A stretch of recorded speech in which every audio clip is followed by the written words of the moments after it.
My name is Martine Rothblatt, and I've had the great honor and privilege to be friends with Tom and Joy Starzl for just the last decade or so of Tom's life. I met Tom at a dinner of his much-beloved American Philosophical Society. I was seated at a table according to nameplates, and after a few moments, I turned to my left, and there was the famous Tom Starzl sitting right next to me. I pinched myself, I gasped my breath. I had just completed, only 3 years earlier, my PhD dissertation on the topic of organ transplantation, and specifically transplanting animal organs to create an unlimited supply of organs. The name in the index of my thesis that had the most pages after it, like every odd and even number, was Dr. Starzl's.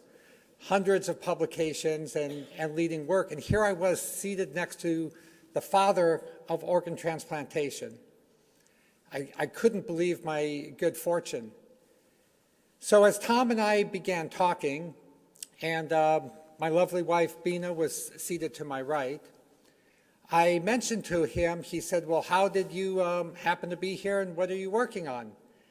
And I told him, and he was decades ahead of me. He said, I've been thinking about this issue for many years. And at that dinner, he laid out a detailed plan on how to proceed with genetically modifying the organs of the pig so that they could create an unlimited supply of organ transplantation, so that the miracle of human health that Tom delivered to those on the waiting list could be extended to everybody on and off the waiting list. So I took as many mental notes as I could.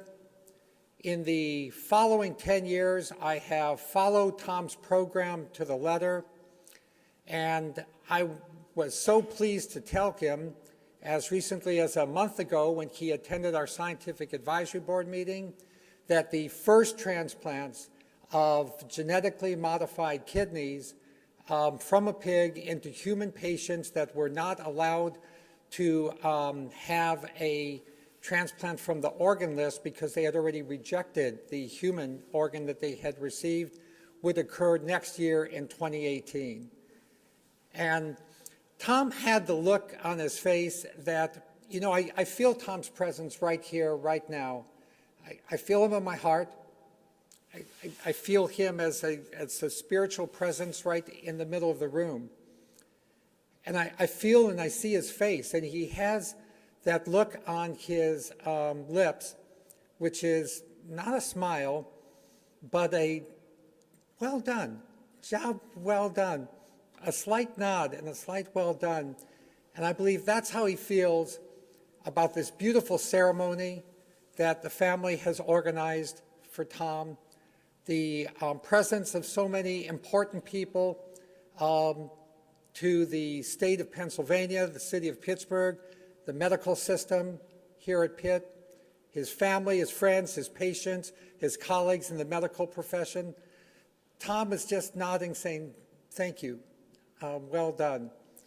And I would like to conclude by saying that Tom will live with me and with all of the thousands of patients whose lives we will save by creating an unlimited supply of organ transplantation. We are the thousands and thousands and ultimately millions of apples and fruit that are born from the seeds of Tom Starzl.